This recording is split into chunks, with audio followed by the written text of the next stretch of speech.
So, welcome to the Brain Food Show. I'm one of your hosts, Simon. That over there, joined with me today, as always, is Davin. After many technical difficulties this morning, we are But recording live. better visuals because we're using nicer cameras now. You are using nicer cameras. Oh, you're not. I didn't get mine to work because my Uh, new Elgato bit of technology. Uh, this was my outside of all the trouble we got in with the live streaming this morning. My biggest trouble this morning was I couldn't get my computer to update to the latest piece of software, which meant I couldn't download the drivers for the software that can record the live stream from the proper Lumix camera. So I'm back on my old webcam, but it is a good webcam. It's just not proper. You should be crystal though. nice. Assuming my internet's good. Yeah, sounds all good. What Good. are we talking about today? We are talking about what are we talking about? Yes.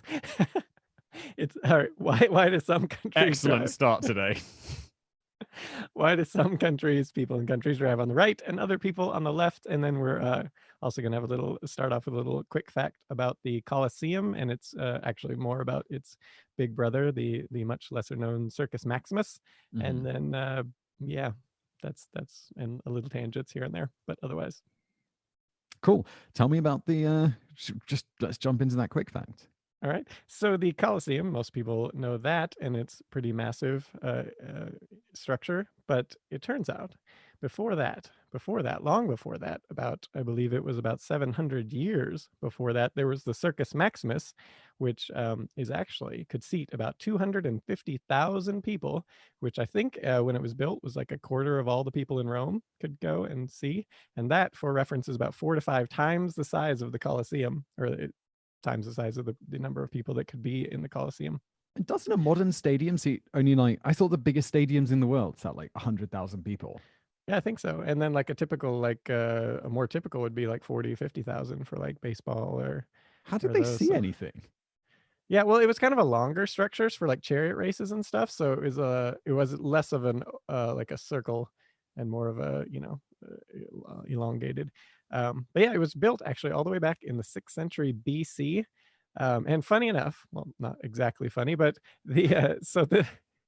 what people don't know, a lot of people, the Colosseum was actually built in around 70 to 80 AD, and there's a reason for this because it followed directly the siege of Jerusalem in 70 AD.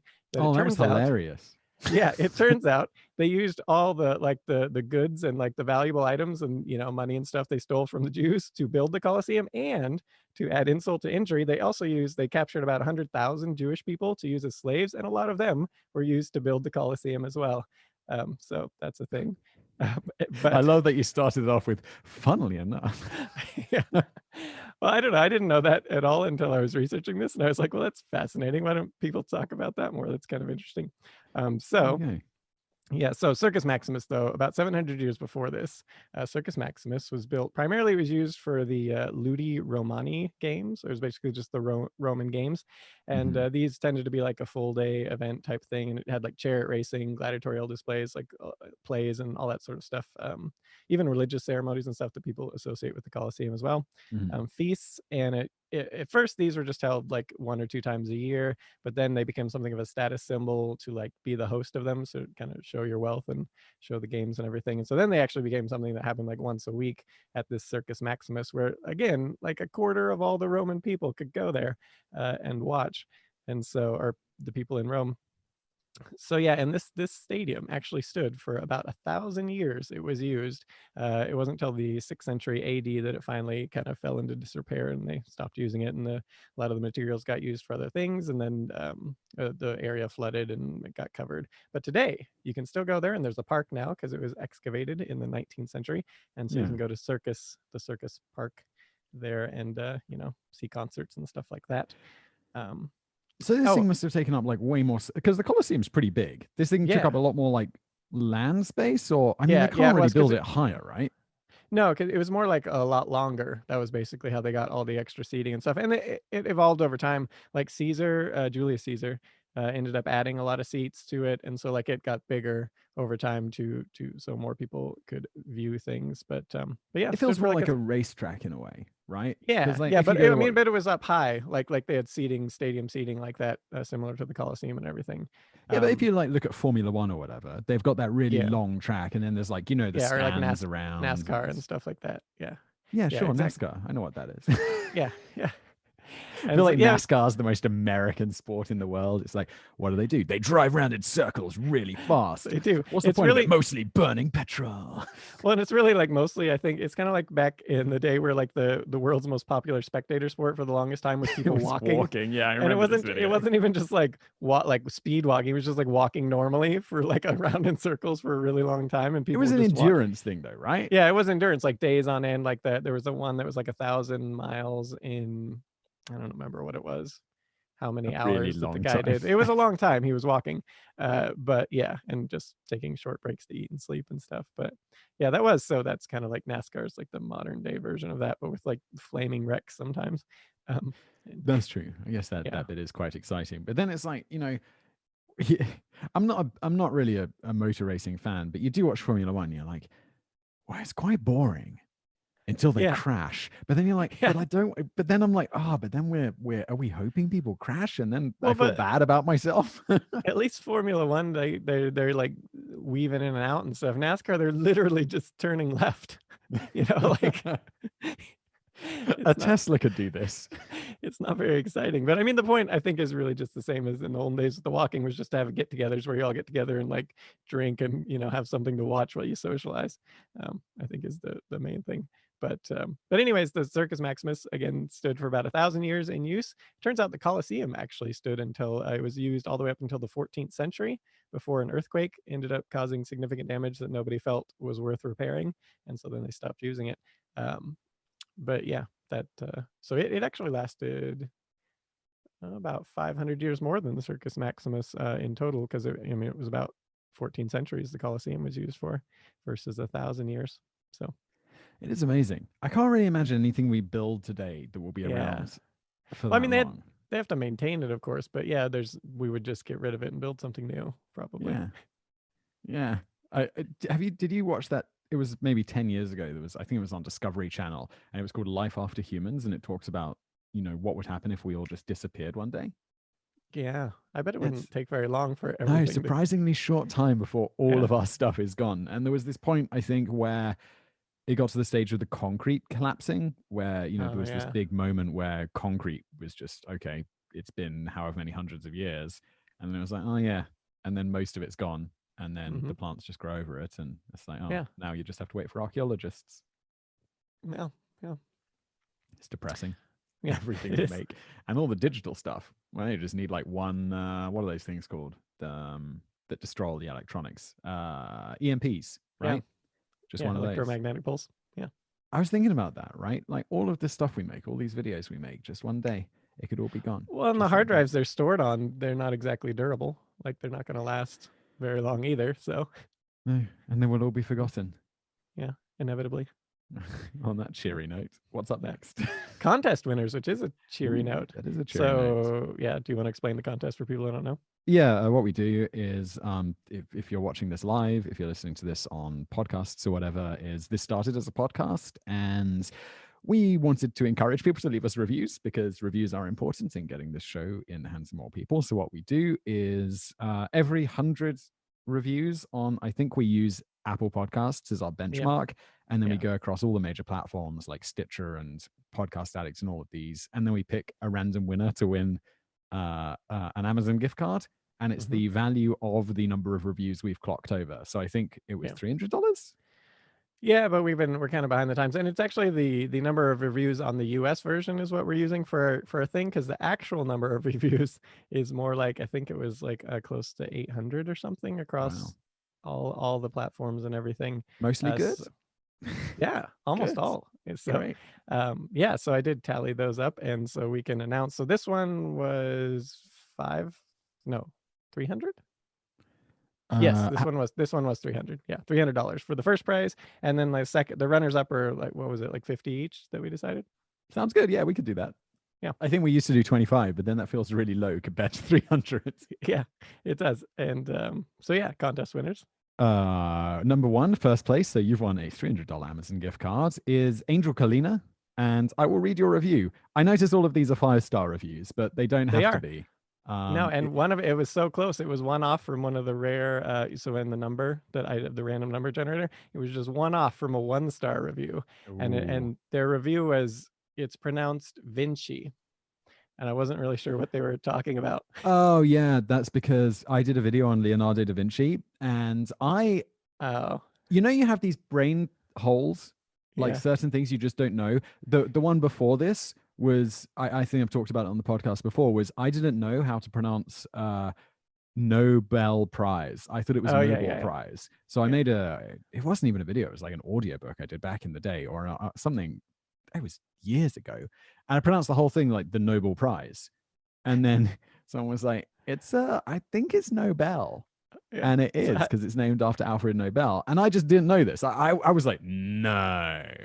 Da Vinci was my new one. I thought it was Leonardo da Vinci, or Da Vinci. Da Vinci. Oh, that's, close enough. I didn't think it was too bad. No. And also, like, the other people who watched the video before it goes out, this was on Biographics, they were, they didn't pick up on it. Maybe they're just like, Simon must know. That was embarrassing. He gave us a bad review about something on Biographics, but on the podcast. Yeah. Sounds like a bit of a knob. Yeah. But he didn't win, so someone else won. But I would feel aggrieved sending him a $300 Amazon gift card. So good. Angel Kalina's review is, I found the YouTube channels first. I subscribed before Biographics and started listening recently. I've experienced the episodes in reverse order, recent to older, and I have loved the interesting facts and interspersed casual banter. It's one I feel like our banter today, my banter has mostly been angry from all these technical difficulties. Yeah. It's wonderful to put on and do other things, house cleaning, dishes, cross stitch. I guess that's some sort of sewing, etc. Keep it up, guys. You're awesome. Well, you're awesome as well, Angel Kalina. And get in touch with us. Send us an email to, you can email me, simon@todayifoundout.com. We'll verify that it was your review. It's quite easy to do. And we'll send that to you. Yeah. And then should we do it? Sorry, go on. Speaking of this review, it's amazing to me whenever we're promoting the podcast, how many people say I don't have time to just sit down and listen to the podcast. And that's not what you do with podcasts. You go and do stuff, like she said in this thing. You do like house cleaning, dishes. It makes it all more enjoyable. But so many people are like, I don't listen to podcasts because I don't want to sit there for that long. I don't. I also find it curious because I listen to far more podcasts than I watch YouTube, because I go to work, I go home from work, people have do commutes. The dishes. I don't do any cross stitch. But that would be good. But let me just grab those other two people real quick. Swagness, SWAGNES RJ, Swagness RJ. You email me as well, simon@todayifoundout.com, and we'll sort you out with your $50 Amazon gift voucher early on, or your local currency. Like, if you are not an American, we did pull these from all of the different stores. So if you're not an American, let me know and we'll sort it out, like the equivalent value. Early on in the podcast, there was a comment about this being Hello Internet done right. And I must say, this is an accurate description. I always look forward to a new episode from you and tell my husband about whatever it is you talked about. As a female listener, hey, female listeners. That's two. Actually, they're all, because Candy Sugar Baby, I assume, is a also female. How do you know Angel Kalina is? Angel's a dude's name, isn't it? Is it? I was thinking like Kalina. Oh, I'm thinking of like Spanish Angel, which is definitely a dude, but I guess Angel's also a girl's name. It could go either way there. Okay. Candy Sugar Baby. Spoiler alert, you're our third winner, Candy Sugar Baby. I always look forward to a new episode. As a female listener, I always look forward to the more macabre. There you go. Thank you. I don't know. I think Hello Internet is done right. I think this is a bit of a different show because we cover facts. I was, when they first started Hello Internet, I was expecting more like this, and then it was something completely different, but it's still good. Or at least I haven't listened to it in a long time, but it was good. I assume it's still good. I assume it's better than it was, because you always get better over time. That's true. I like to think so. Finally, Candy Sugar Baby. I love this podcast. It is my favorite, hands down. I listen to them almost every morning and find myself re-listening to my favorite episodes. If I could give them 10 stars, I would. Thank you very much, everybody. Message me. We'll sort you out with your gift vouchers. And the next contest will be, did you like my idea in the side notes there? Yes, I did. Rather Okay. than doing this every 100 reviews because it's time consuming and super expensive, what we will do is we will just, when we get to 1,000 reviews, we will give away a $1,000 Amazon gift voucher to one random reviewer. So leave us a review. If you've already left us a review, you're automatically in. So, maybe Angel Kalina could win again. It's extremely unlikely, but possible. Yeah. Yeah. So leave us a review. We will give away a big old Amazon gift voucher. Yeah. Because podcast hosting's not expensive enough. Speaking Sponsors of now, paying though. our bills, Yeah. today's video, I'm still getting used to doing these live reads because normally when we Yeah. do them for videos or in podcasts before, I'll screw them up a few times and I can edit them. But this one's brought to you by Skillshare. You've tried out Skillshare, right? Mm-hmm. It's pretty great. I was Yeah. thinking, sorting this out this morning, I'd like to take a Skillshare course on podcasting. And maybe I've made errors by not looking up podcasting on Skillshare. Yeah, I've never looked at podcasting on Skillshare either. I've done the Spanish. I've done the Spanish and some video editing stuff. And what else? I did the video editing. I did one on productivity because I'm not sure how much we're supposed to talk about what they direct us to do, but Skillshare were like, these are some of our more impressive courses, like the ones they do in partnerships with people or whatever. And they were like, can you look at one from this list? And I was like, all right. No, I mean, normally I feel like I use this. I'll just go in and I'll find something that I'm interested in. So I did take one from their list from a guy called Thomas Frank, who's this productivity dude. And it's actually pretty cool. Like, I guess it was, if they'd selected their best courses for me to look at and recommend, they probably chose the better ones.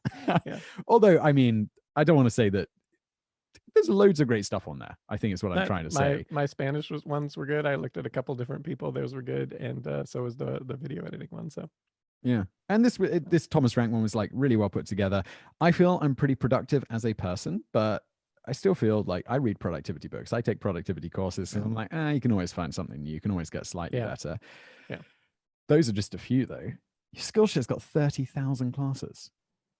I think even more than 30,000. In fact, my notes in front of me from July say 29,000, but I know that's changed because I did a read for the video for a video yesterday. It was 30. So they're always adding more. It's pretty great. You can support this show by supporting Skillshare. Just go to skillshare.com/brainfood and get yourself hooked up with a couple of months for free. And after that, it's just $10 a month. So you can continue if you want, no pressure, but I think you'll like it. Let's crack on, shall we? We're talking about people and roads and stuff. Yep. So why do some people, like in the UK, why do you drive on the left there? And why does everyone else drive on the right? So it's the keep left and keep right rules. And so first, where did this start? It turns out the keep left was the historic standard, and it seems to be it's not like 100% known, but it seems like the ancient Egyptians did this, the ancient Greeks, and the Romans, at least the Romans, there's some pretty good evidence that they did, although it's in specific locations, so it's not known if it was really everywhere, but presumably if they did it in those locations, it was done elsewhere. So on that note, there's like one of the evidence for the Romans doing it in Swindon, England. They actually have this quarry, and what they found were the ruts were deeper on the left side than they were on the right side, meaning so when they load up all their stones and stuff in the wagons and they're going away, so they were heavier on the one side than coming. So they seem to be using the keep left there. This is one of those things where I'm just like, oh yeah, archaeologists are smarter than me, because I'd see that evidence and I'd never put it together. I feel like when we do a video and there'll be some like super complex physics concept or whatever, and it'll be, oh, and then this, and the time to travel to that other planet, and then redshift and all of this, and be like, okay, that is just so far beyond anything I'm capable of that it's just lost in the ether to me. But then something like this, it's sort of, I can get my head around it, I can understand it, and I'd be presented with all the facts, and I just know I'd never get there. Yeah, or even think this to even think it's, you should pay attention to it sometimes, Yeah. like just be like, oh yeah, deeper ruts, and like move on. But like, wait a minute, that's evidence that they actually did the keep left. Um, Yeah. so yeah, Yeah. so why did they choose this side? And unsurprisingly, given the fact that we're not sure of a lot, we don't know why they chose the side. But that doesn't stop people from being speculating various things. So Mhm. one of the things, it's definitely obviously horseback and wagons would rule the road. So what they did, everyone else would kind of follow, get out of their way, that sort of thing. So if they're using the keep left, you're obviously going to be on the right, or on the other side coming, if you're walking, or and whatnot. So uh, now I have lost my place. It's the downsides of live. But if you do prefer an edited version of this show, know that it's available on Yeah, podcasts. we cut these things out. Um,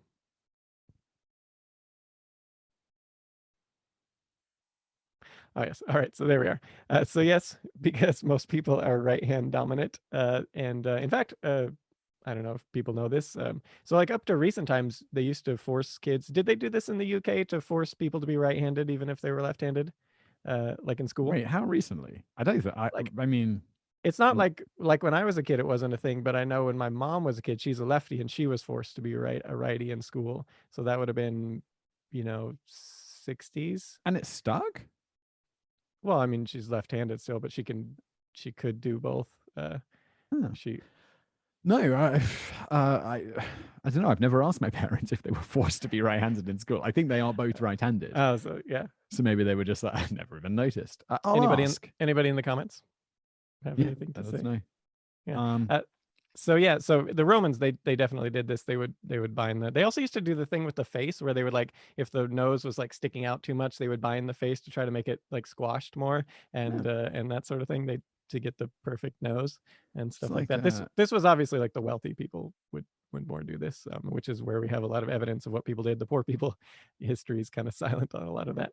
So I mean, well, maybe it they did doesn't it too. sound too dissimilar to today. It sounds like Yeah, Roman yeah, plastic surgery. You didn't want yeah. to get cut open because massive infection.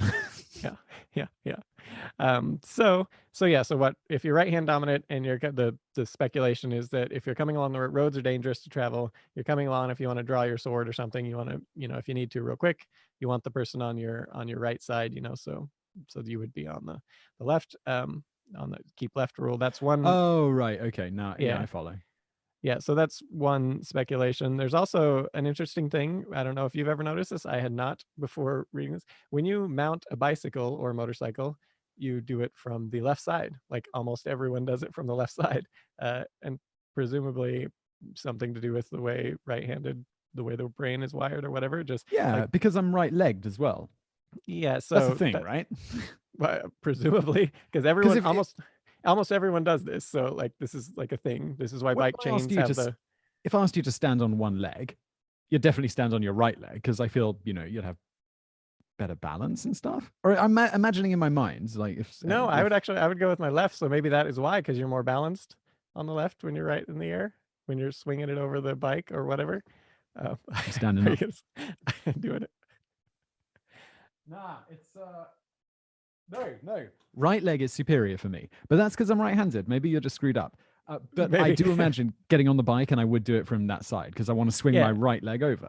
yeah. Motorcycles the same. That's why they put the chain and the gears on the opposite side. So if you're because you also, when you do that, when you dismount, you walk along. Most people would walk along with it on their right. That's just like a natural thing people do. And it turns out people also did this on horseback. People even today who mount horses almost always will do it from the left side. And so this is speculated to be perhaps another reason people probably did this back then as well. And so there's a variety of reasons why that might have been nice. So for instance, if your horse is actually on the road and you're mounting, you're not going to be on like oncoming traffic. So you'd want to mount on the left side, which would make the left hand traffic better way to go. There's also, like, if the road's like a dirt road and it's really muddy, you might be standing off on slightly less trodden ground to mount the horse. That's another speculated advantage there. Also, if you dismount, and much like with bikes, where you'll walk with it on your right side, you would then walk with the horse on your right side, which would, if it's left traffic, and you won't have to go around the horse after you dismount to just be off the road and not in oncoming traffic. I'm afraid to go around horse because it Yeah, kicks from the back. I'm yeah, like, I'm going to walk like a good 10 foot away from the back of that horse. yeah, that's another speculated advantage that they might have, why they might have done this. And yeah, then also if you're walking, you have your right dominant hand holding. Did they have reins back then? I don't know if they had reins, but however they held the horses, I don't think the Romans did have reins. They must have had Did they? something to control the horse. I thought they did something with like the, I don't know. I don't know when reins were invented. I don't know, if I was in the wilderness, right, and they were like, okay, you got a horse, so I've managed somehow to tame this horse. Yeah. I would like put a rope around its neck or something. Or did they just use their knees and stuff? Because I think like the Persians, I think just did the knee thing. Because they would, like the Persian archers, they definitely used to just do the knees, because then they could ride and shoot at the same time, kind of standing up. They're actually the ones who invented the high heeled boot, to basically, so they could do that without falling out of the horse with their, I thought the high heel boot was to lock into the stirrups better. Yeah, exactly. So when they're standing up, so they're not using their hands to hold on to the horse, so they can kind of grip in without slipping. Because if you're standing up and you're bouncing up and down and you slip, that's not going to be a good time for you if you're not holding on to the horse and everything. Like if you're, that's true. That makes sense. And you could control it with the knees. I guess it's just all a matter of training the horse to learn the signals, right? Yeah, I don't know. Maybe the Romans did have reins. I don't know when those were invented, but yeah, we are in wild speculation territory. I'm sure people will tell us in comments and stuff. But so however you controlled them, having your right dominant hand kind of holding the horse in whatever's controlling, maybe even just holding their mane on your right, so then you would be out of traffic on the left if you had, without having to, if you're doing the left hand fighting. Gotcha. So that is all speculation, ways people have speculated that why they might have chosen this way, but whatever the case.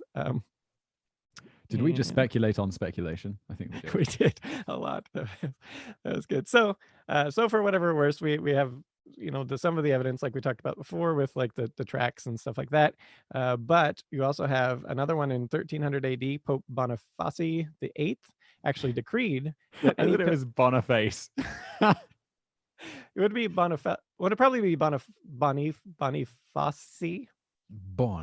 No, Boniface, right? Because it would be like dude, Latin. I don't know, but Boniface sounds best. Because the I would be an E sound, and the E would be an A, right? And so Boniface. That's what I'm going to go with.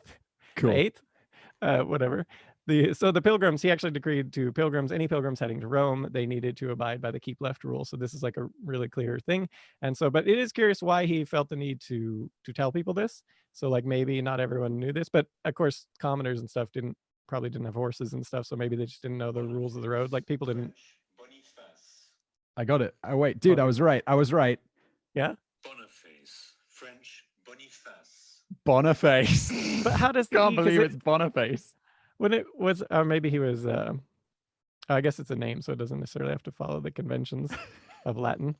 But either way, so people didn't, like, he felt the need to decree this, so not everyone knew it, but people didn't travel a lot, so maybe that's why a lot of people didn't know. People didn't have horses, so maybe they didn't know the rules of the road or whatever. But either way, he decrees this, and so that's clear evidence that this seems to be the case. Like it was most of the Western world up until the late 1700s kept with the keep left thing. No one really did the keep right. And so what changed in the late 18th century? And it turns out America made the change, so setting a trend for once. So I'm holding my tongue here because that's the famous Team America thing that I'd say, but I want to monetize this video, so yeah, it's one of my favorite memes. No, that I was gonna put that in the notes, but then I was like, oh no. But yeah, so the disadvantages of live. Yeah. So in the late 18th century, obviously, so what happened here? The thought was maybe Americans were just a little bit like the French, who would do the same thing with their revolution. Was so maybe the Americans just didn't want to do anything British related.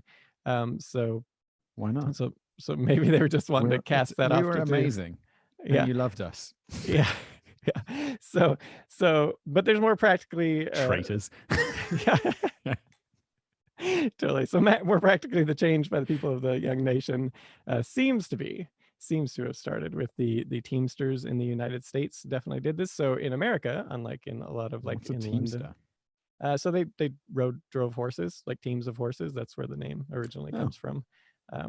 So lots of horses. And it turns out, so like in London, you have like really narrow streets and stuff. So they didn't have these massive freight wagons that would go through. But in the US, a lot wider roads, and people did have these, well, massive, relatively speaking, relative to the narrow ones that were in Europe and whatnot. So the historic ones. So, but in the US, they would do these large freight wagons driven by many, many horses, and you would have the rider. And so it is a rider. Like you think of wagons, you think of like they have a seat for the wagon driver, but in these ones, these early ones, they didn't have that at all. You actually rode on a horse, one of the horses in the team.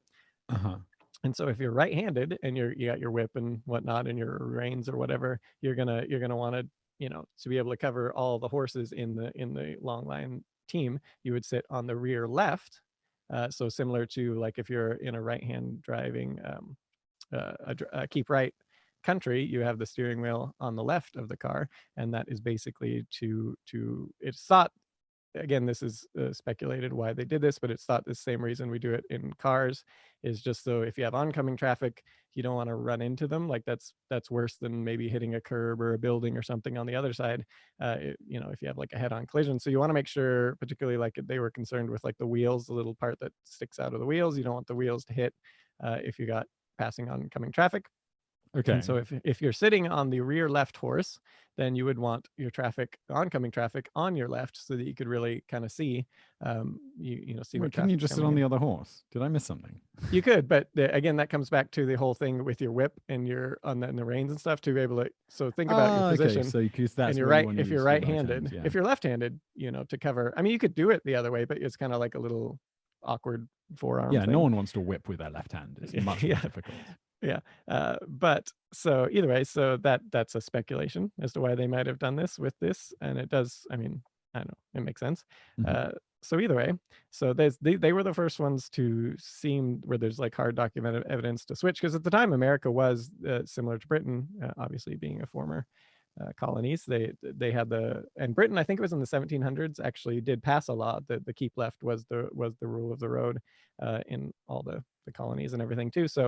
So, but then you had the Teamsters, they switched it. And then very quickly after, there actually started to be some laws passed. So for the first one was in 1792 in Philadelphia, which there was a few sections of Philadelphia that they passed law where if you, it was high trafficked area where you had to do the keep right. And that kind of very quickly spread. And so that was like right after, the revolution and all that. So people have speculated maybe it was also like, yeah, let's get rid of these things Britain does.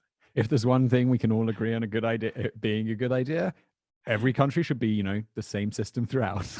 Yeah, that would be good. But there was also speculation that it was like, because France helped out in the revolution a bit, so maybe it was like, joining our French brethren to cast off the keep left. And so it's quite an unusual way of like showing allegiance to a country.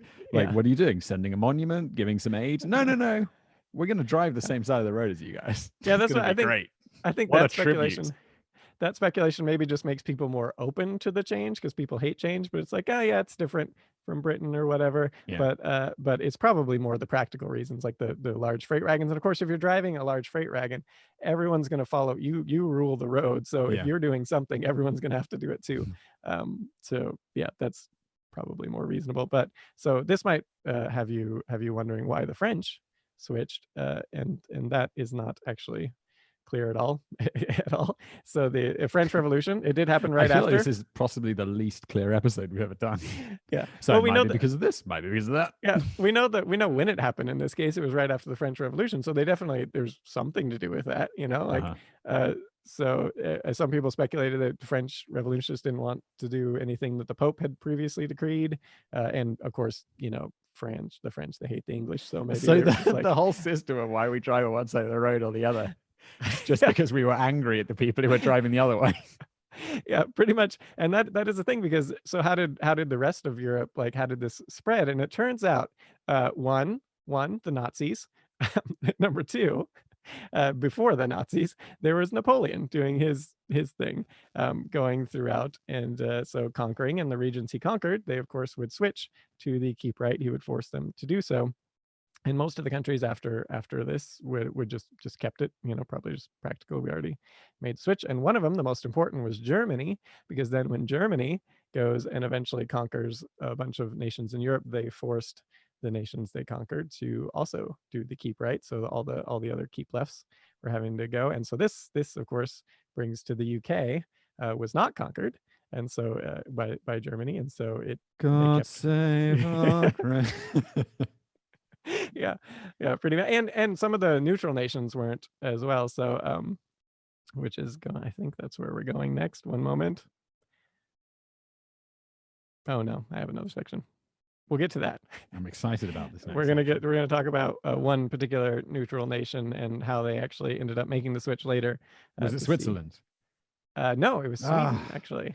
I just always feel when you're talking about neutral countries, it's got to be Switzerland. Yeah, it was Sweden in this case, but close enough.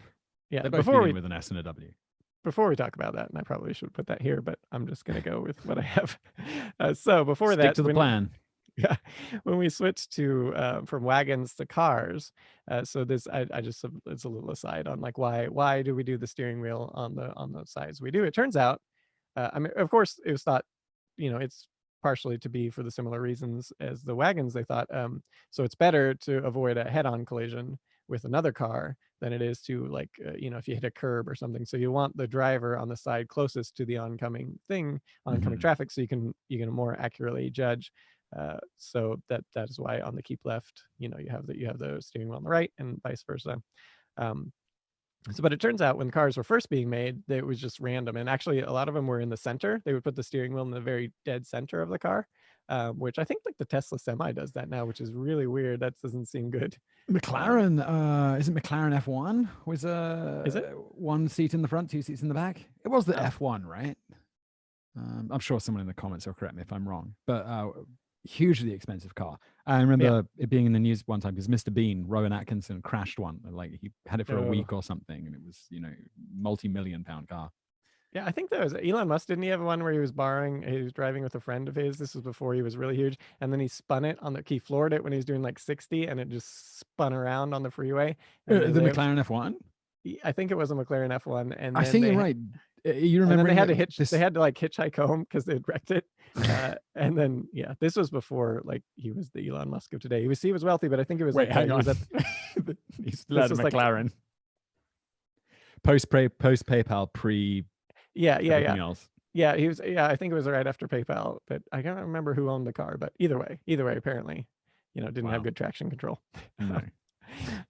So either way, so they were in the center, and then what changed here is, and most of them actually in America were, so you had the keep right, but they would put the steering wheel on the right, similar to modern day, like in Britain or whatever.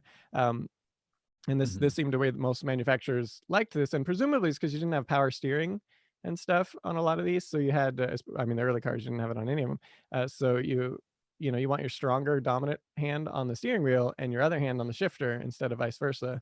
So that's kind of why it's thought it was favored this way, even though there's the the oncoming traffic advantage. But it turns out either way, Henry Ford, he liked it the other way. He liked the steering wheel on the left side for a keep right, and so he did that. And then everyone, of course, once the Model T and everything came to dominate, everyone just followed suit after that. And so this brings us around to Sweden. So it turns out Sweden in one day, they switched everybody from the keep left to keep right. I remember this story. Did we do a video about this maybe? I don't think so, but you probably did it on like top 10s or entirely possible. Not biographics, but thousands of videos. That was mentioned. Yeah, it really is, because we got like 1,500 on this day. I found out what are you up to on top 10s is like 1,800, and then biographics, what is that? Like a few hundred at least. Highlight history, like 50. It's true. Visual politic. Everyone should go subscribe to Highlight History because they should. We're at like 50,000. It's going pretty well. Highlight history. That's fast. YouTube search it, you'll find it. Yeah. Yeah. So Sweden, obviously in World War II, which I actually didn't know this. I didn't know Sweden was also neutral in World War II. I'm sure you knew this, but I'm sure I knew this. Yeah. I just figure you probably have a better grasp of like European history and stuff. I knew Switzerland and like Spain and whatnot. Like Spain was neutral, right? Dude, don't put me on the spot like that. You're supposed to. I don't know. They had Franco, right? They must have been, because Spain wasn't. They didn't. I think they kept the keep left for post World War II. My history knowledge is bad. Either way, Sweden. I didn't know this, and that Sweden was playing both sides. Like they were supplying a lot of the iron ore and stuff to Germany, which was critical to the German war effort. But at the same time, they were also doing stuff for the Allies as well. So they were kind of playing both sides on that. Either way, yeah, they're making good money on it, I'm sure. Yeah, and no one today is like bloody Sweden. Yeah. Those Nazi lovers. Yeah. They played both sides, just making money on everybody. So they had the, what do you think, Dagen Hogger Trafik, I don't know, but that's like the longest word I've ever seen. or Dagen H, or H Day, which is way easier. But either way, it means right traffic day. And so they made this switch. It turns out, though, and it was in 1955 at first, they were trying to make the switch. So the government floated. Oh, wait, is Dag and Hogger traffic not one word? Oh, it's two words. Yeah. Sorry, my bad. There's a super long word elsewhere in the script, or the guide for today's Yeah, episode, it is. which is it's coming up. Yeah, no, I'm afraid of that one. Yeah. So humans hate change, of course. And so when the government, the problem is most of the nations, of course, having been conquered by Germany at this point, were all at the keep right, but Sweden was keep left, and they had something like 10 million cars or something crossing the border in the 1960s. And there's like, this is a problem, everyone having to switch, and so we should just switch to right hand too. So there are places in the world where this still happens. Yeah, there's I one think- nation.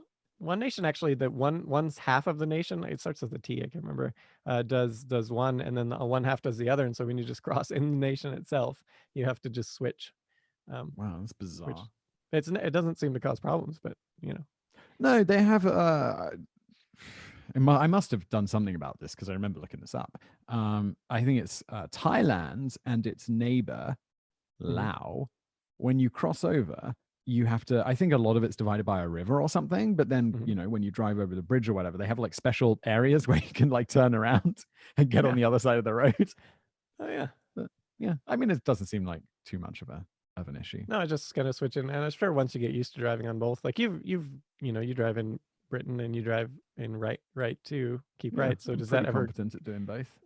Did it take a while to get used to it, or does it take a while for your brain to adjust, or does it just kind of happen naturally? It's really easy. Yeah, so and I'm not a particularly good driver. Yeah, and it really seems, if you look at the data, it doesn't really seem like this causes anyone any problems. But at this time in Sweden, they were worried about it causing problems because it was the traffic across was expected to double, and they thought it would cause lots of problems so the government was really pushing for this. But it turns out the people, they held a little a vote, and the people, only 17% approved of the switch, to make a switch, but the government was but they did it anyway. Yeah, the government wanted it done anyway for democracy at work. Yeah, they thought like safety reasons and whatnot, so they really pushed it. Not only, they actually sponsored like underwear ads and stuff with like scantily clad women with like underwear that had the little what was it, dog and H on it. They had the H Day logo and stuff, and on like milk cartons. They were like really going to town on this, and trying to also convince the people with like logic and stuff. One thing they were saying is, okay, so you have these countries coming in with their cars with the steering wheel on the wrong side, so they again pushing this like we're probably going to be more head-on collisions and stuff like that, and people not used to driving. And again, like the data doesn't really show that this was ever actually a problem, but they thought it was. So they were pushing this, and so that brings us to the Statens Hogger Traffic Commission.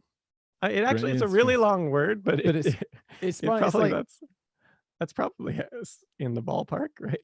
I think because it seems just like three words that have been smashed together, like it does. Hogger or whatever that is, and then that's like when we were in Amsterdam. All the signs, it was just like someone mashed their hand on the keyboard to come up with these street names, and it was just like, I don't know. What does this mean? Yeah, what was it? The video editor for, was it Wendover? He was joking about that. Like, I was like, so when you see it, because he's from there, I was like, does it look like just like random characters to you? And he was like, I mean, yes and no. He was like, I totally see what you're saying, because it does kind of look like that, but he just I feel like it was lots of characters and too many J's. Yeah. But Germany's pretty famous for putting words together. Oh, like yeah. Because can't you have like infinitely long words in German? Like in theory. So. Yeah. I saw there's what was it? The Don't Trust the Rabbit YouTube channel. She had the video on that. On like, I've never heard of that. What is that? it's I don't know. I just seen that video. I don't know if Okay. it's like a good channel, but that video just because it was something to do with like how to make like soup, or what's the longest word in German or something, and it was just like I think she posited that it could be infinite, but this was like a long time ago, and she had like some word that was just like that filled up the whole page that she had made. I don't even remember. Either way, Doesn't matter, but they it can doesn't get matter. long. Yeah. So this they pushed it in 1963, and they convinced the populace, and they just pushed it through. So when this actually happens, and now we're skipping. So the ultimate cost of this. So what did they have to do? I mean, you think about the practicality of this, they would have to switch. I mean, it's not just like everybody drive on the other side. So you have all these cars, one that are now going to be different in the future. You got buses, like bus stops have to switch because you got to have the doors on the opposite side. So you're not having people walk across. So bus stops have to be on the opposite side. Oh yeah, there's going to be on so much stuff. on and off ramps, stoplights, signs, all this stuff. Also, like even just the headlamps on cars, which actually this was another reason they Headlights pushed. on cars? What? Oh Yeah, yeah. so Hang on. When I was a kid, if you drove from the UK to the continent, there were these weird stickers you'd put on your headlights. yeah, exactly. Wait, what do those do? It's because they would direct the light kind of directs kind of off a little bit, and so It you can does? see. Yeah, so you can kind of see more off the road a little bit, but you're not blinding the people in the oncoming lane. But if you're from a country with the opposite side, it's faced the wrong way, so it's like literally just blinding the oncoming people, especially if you have lights on and stuff like that. And so this I was don't think pushed. that's a thing anymore, is it? I think so. I think lights, they still No. adjust it like that. Yeah, I'm pretty sure. They wouldn't just do No. straight ahead. No, I bet you totally is, because at some cars, the fancy ones will even have the lights will adjust like as you're turning. I bet you they're still calibrated to kind of shine off and then kind of like right on the line and off. Yeah, I but would we're not bet. putting stickers on our lights anymore when we No, cross over to the continent. Well, I don't know. I've never been to the UK, so That's true. Yeah. Okay. Okay. yeah. I could So believe either it, or maybe it's automatic or whatever. Yeah. So this was a thing that was annoying people with cars coming in to Sweden at the time, because they're Mhm. the lights were pointed the wrong way. So either way, actually the cost of this only it was 40 million pounds, which in modern money is about 648 million pounds, which is expensive. Yeah. But but they thought it For was something that it seems like it wasn't entirely necessary. yeah, well, I mean, they thought it was. So preparations for the switch, of course, like I said, they would have to put up all these traffic lights and change the signs, but what they would do would put black plastic bags over them until the actual switch happened. So Makes you wouldn't sense. confuse the drivers. And then they had the road lines, which were they had to cover some of them, so they used this black tape. And which I was thinking about, that had to be like a banner year for some Swedish Oh yeah. tape company, which is like, this is Swedish what we've trained 3M for. did extremely well that year. Yeah, because they were covering all this. So they're covering all up so that on the day they can just make the switch in one day. So they also, of course, they wanted to notify people, so they sent out like 12 million letters and signs everywhere. So when they're actually Just in case you didn't notice. yeah. Yeah, and in the newspapers, everything, because it was very specific, because they had from 1 a.m. to 6 a.m. on September 3rd, 1967 was when this finally happened. Anybody who was non-essential traffic, and I don't know how they deemed this, but was not allowed to drive at that time. And then at 4:50 a.m. in most places, except for some of the really big cities, everyone who was driving had to stop their car. And then at 5, and then they had to meander on over however they needed to the other side of the road. And then at 5 a.m., precisely 5, they were allowed to start driving again. And so this is how that happened. Then in some of the bigger cities, they did it a little, they had to extend the time because there was a lot more switching that needed to be done with all the intersections and stuff like that. So they actually extended it all the way up to, I think it was 10 p.m. the night before until 4 p.m. on that Sunday was in the bigger cities is what they did, just to give them extra time. And it took 150,000 volunteers were deployed to help make it happen, along with 8,000 government officials and workers and stuff. Volunteers. Yeah. Wow, people in Nordic countries are very civic minded. Yeah. I mean, like, if I'm going to volunteer, it's going to be for like a homeless shelter or something like that. Yeah. Not like, what are you volunteering for? Well, there's a load of black tape stuck over all of these lights. Yeah. Pretty much. And so, and as you might imagine, once the ban was lifted, everyone could start driving. Everyone hit the road because everyone wanted to try it out, you know. So there's some major traffic jams at Woo! first. Yeah. This is so weird. I wonder what this is like. But what it was interesting, and so you might think there might have been like a spike in accidents, but turns out the opposite happened. And for like a little while, the accident rate went down. And in the coming months, incredibly careful. yeah, everyone was being so careful. And then over as weeks and months passed, it went back up to the normal. But it turns out, but they did initially see a pretty sharp drop in traffic accidents and stuff from people being careful. And this is the same thing. I think we've mentioned this before on the podcast, but so if you were using a crosswalk with just the little lines, it turns out you're much more likely to be hit by a car if you're using that than if you're just walking randomly and jaywalking. And it is because there was a study in New Zealand that was looking at this. It is because people who are using the crosswalk don't pay attention. People who are just crossing the road randomly do.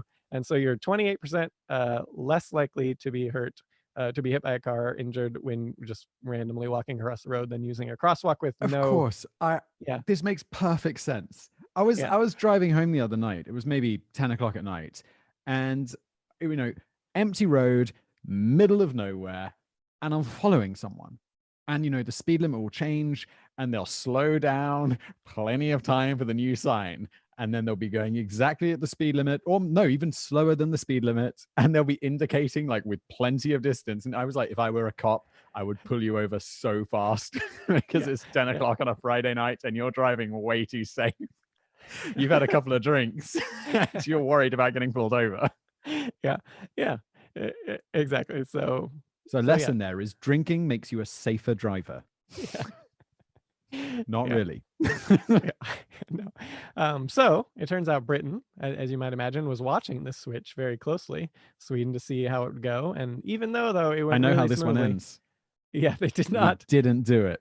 They decided not to because Britain doesn't quite have the problem of just like crossing the border. Yeah, exactly. So you don't have quite that traffic problem. And it turns out there was estimates done in Britain, and it turned out it would probably cost about 7 times what it cost in Sweden. So you're thinking in modern dollars, it was almost 700 million pounds. So 7 times that. So they just didn't really see the point. It seemed kind of pointless to do as today. And so, of course, Britain, spread the keep left.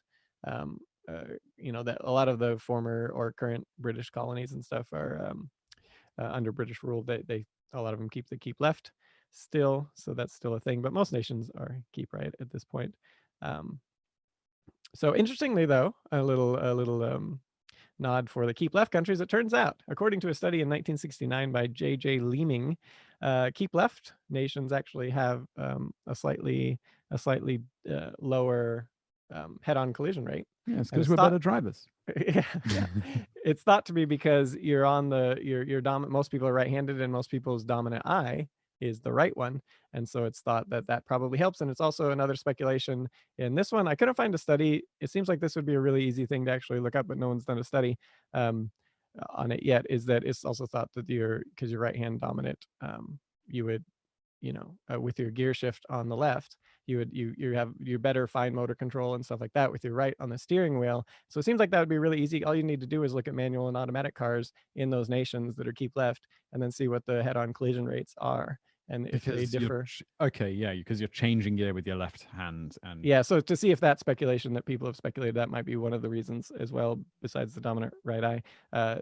If that's the case, then you would be able to see that if someone actually did be that a combination of these many different things. Yeah, it could be that as well. Either way, keep left, you have a slightly less chance of having a head-on collision, but otherwise not really that different.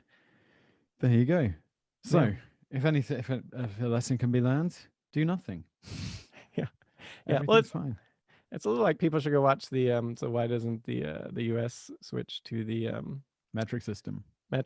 And it's a little bit like the Britain thing is like it doesn't really to do it officially. There's really not a lot of point, and it would also be really expensive, and everyone's probably like coming up with their arguments right now. Go watch the video. It's like 20 minutes long. We explain everything in great detail. It does make sense. And I don't know, I grew up with both because we have a weird double system in the UK. I get it. Like, and your argument, I feel your argument for temperature in Fahrenheit is particularly strong because it is a more incremental scale. Because Fahrenheit Fahrenheit was built more for human body temperatures that we live in, whereas Celsius is just an arbitrary, For science, yeah, for science. And so that, I mean, it makes sense that it would be slightly better for humans because it's literally calibrated to be on the scale that humans can, survive or be comfortable in, reasonably comfortable. So. But on the other hand, metrics Yeah. quite, Well, yeah, well, that was the point too, is that yeah, that was the point too, is that the US has already switched to the metric system. It's just like in every way that matters, it's already made the switch, and it's just all the ways that don't matter that it hasn't changed, so so in the end, and I think as I said in that one, what really annoys people, I think, is just that because when there's so many websites that are American based and catered to the American audience, so they'll put like the feet instead of meters, and that just drives people crazy. I think that's really the only reason anyone cares. Oh, well, watch the video. It's a good video. It is. That was a good one. Bonus facts. We're going to do a few bonus facts. So people, I don't know if people know this. It turns out well, most people I think know this in water, international regulations. If you're on a boat, it is the keep right, same as cars in many nations. Mm-hmm. And it turns out the reason for this one, and this has been historically true, and it was because the steering oar used to always be on the right-hand side of the boat. And so if you're in a narrow channel or a harbor or whatever and you're passing, you want to do the keep right to make sure your steering oars don't hit, which would be really bad because then you wouldn't be able to steer anymore. And you would just... There is another important rule as well when it comes to sailing craft, because they often have massive differences in size. It's like if you're in your little dinghy and that cruise ship's cruising along, it's not going to give way to you. No. Planes actually planes also do the keep right. In that one, it's more like they actually have an order of preference. So if you're like a balloon, you have or a glider and stuff, you have, presumably or a balloon particularly, you don't really have a lot of they'll be like, give way, balloon. I can't, I'm controlled by the air. So it is. So you have your tiers of control there of who gives way to who. But either way, it is a keep right. But so there's been a terrible plane accident because someone didn't give way to a balloon. And you literally have the whole sky, just like pick some, and you can go up or down. Like it's not. Oh man, I was on a plane the other day, and I was staring out of the window, maybe more than I normally do, just staring, and a plane comes right underneath. I didn't realize. I mean, it sounds like I've never been on a plane before, but it was really close. Yeah. Well, you have to have there's the minimums. Especially, was it an airliner or a small plane? Was it what? Sorry. Was it an airliner or a small plane? Yeah, 737. Oh, okay. So it was like right underneath, and then you really got a perspective of how fast these things go, because it was right there. It was, I mean, hard to judge, but ATC is directing them, so I'm sure it was completely safe, but I was like, wow, well, because you have like the wake turbulence, close. Like if they didn't time it quite right, and you get, if you're that close underneath and the wake turbulence sinks and you go through that, I mean, it's not gonna.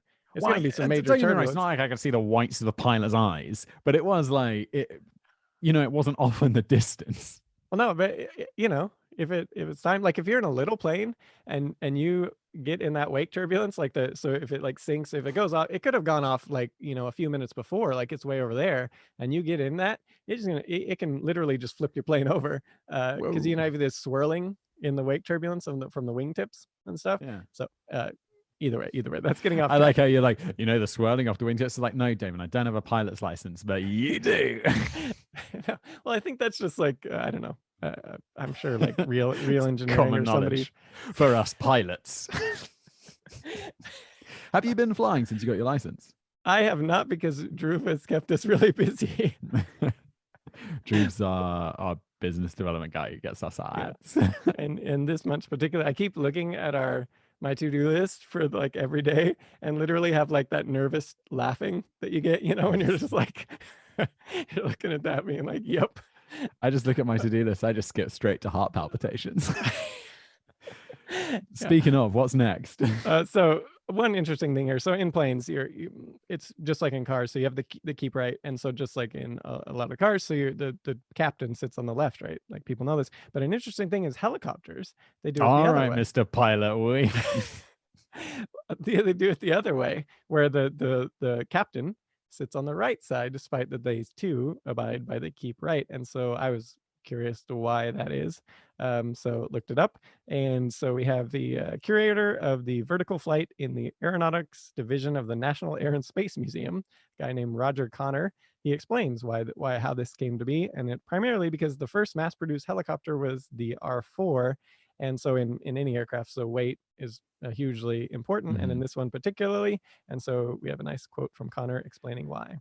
He says the R4 was intended as a trainer, but was so underpowered that Igor Sikorsky was looking for any potential savings in weight. So Igor and his engineers decided to let the instructor and the student share a single collective lever. The only place to put it was there in the middle between the two seats. Given the coordination and strength required to manipulate an R4 cyclic for any length of time, thus the dominant hand was preferred on the control, the student always flew from the right.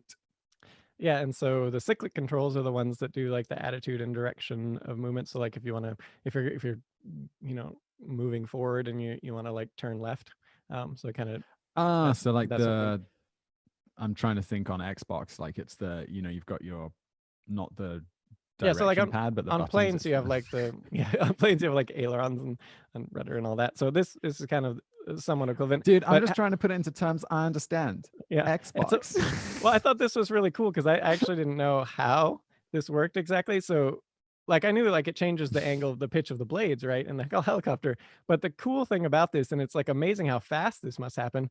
So what it does is, so when you adjust it, right? So the blades will adjust, but all independently of one another. They're not all adjusting to the same angle, which is, I mean, kind of what I would have maybe assumed, but obviously when you really think about it, no, that can't be the case. So what happens is, so you have this, the blades are going around in the circle, right? And so when they're at a specific point in the circle, they'll be at, whatever, I don't know what degree, but like just say 5 degrees. And then they'll adjust as they're going around, they have to change. And then the other blades, as they come, when they hit that exact point, they will also be at 5 degrees at that point. So as it's spinning around super fast, these blades are just moving very rapidly to change their pitch angle, which is, I don't know, that's crazy how fast that must happen. And like the mechanics behind that are it is pretty cool. I mean, up to this point, I just assumed helicopters worked with magic. So yeah, basically, apparently. And so, and then the other one, the collective control, that one actually will, that's the, as you described on the left side there, when you just have one in the center, that would be when it basically adjusts increase or decrease lift. So it actually makes all the blades change to an equal pitch. And so they all change at the same amount. And then, it can increase or decrease lift, or like if you're, pitched forward, then it will cause you to go faster and all that good stuff. So, but either way, so I was going to just explain it, but I think we have a quote here. Make sure. And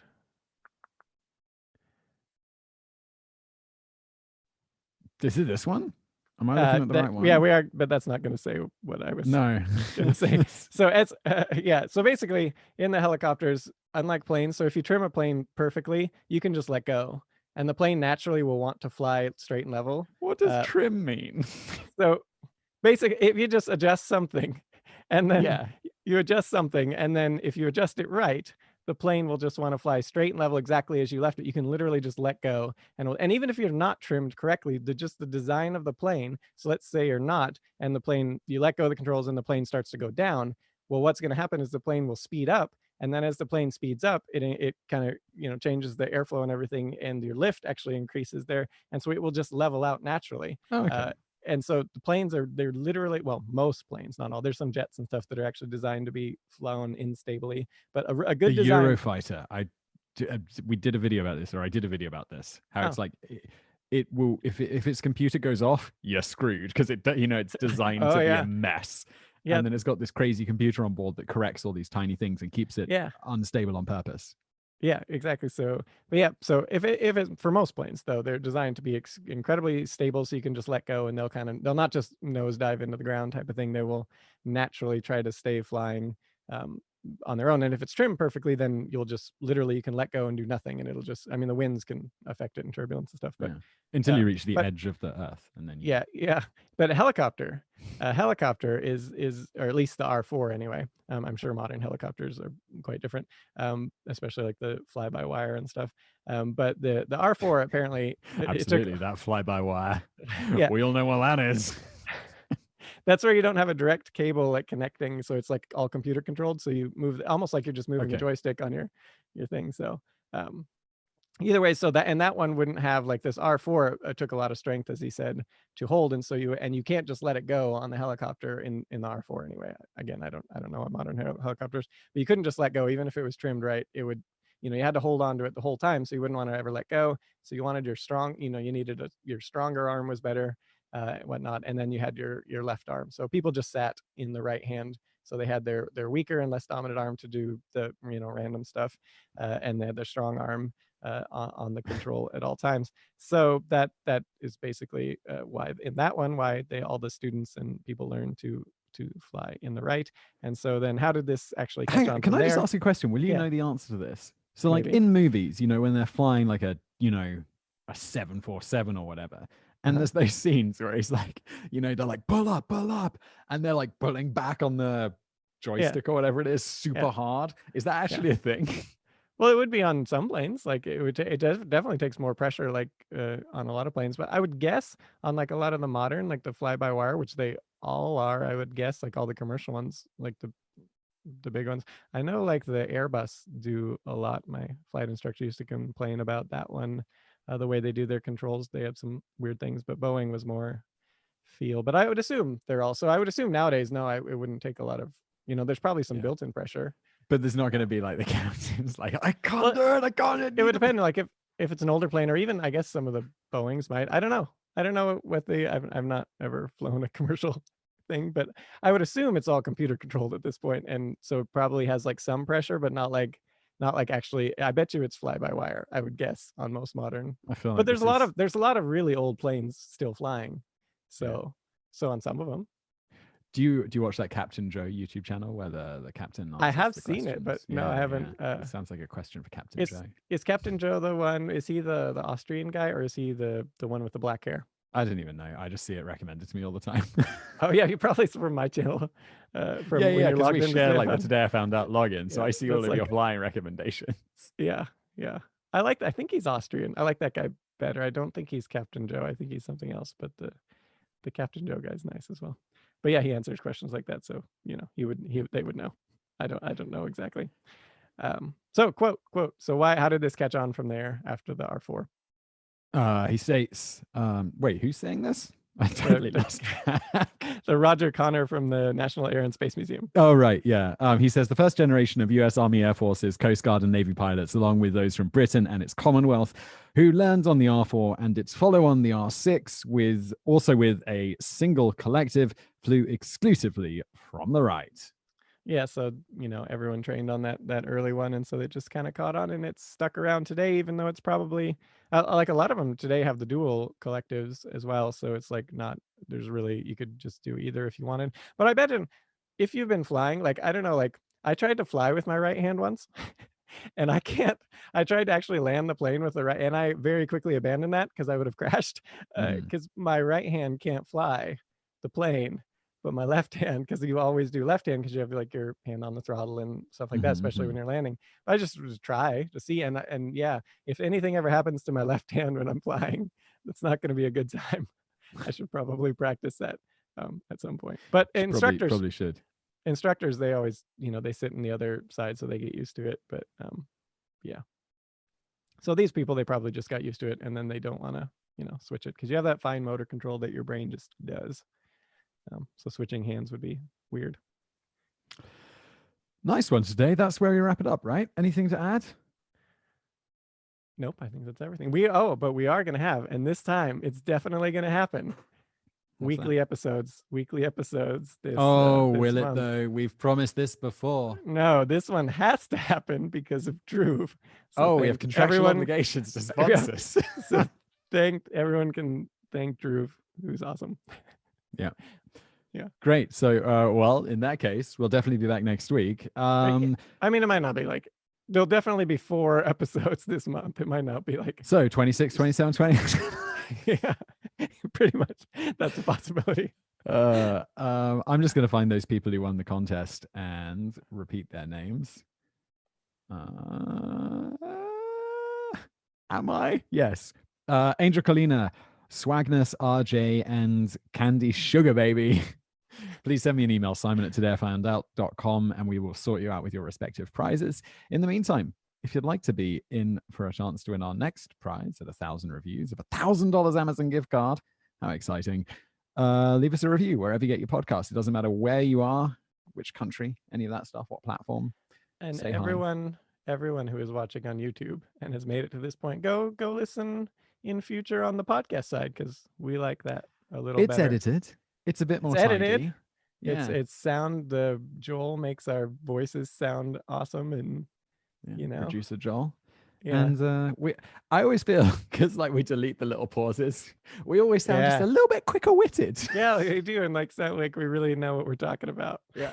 More than this. There's no pause. Like, where's that quote? It's like immediately there it Yeah. is. Or you like cut out the part where it's like, is that what it was? Let me look that up.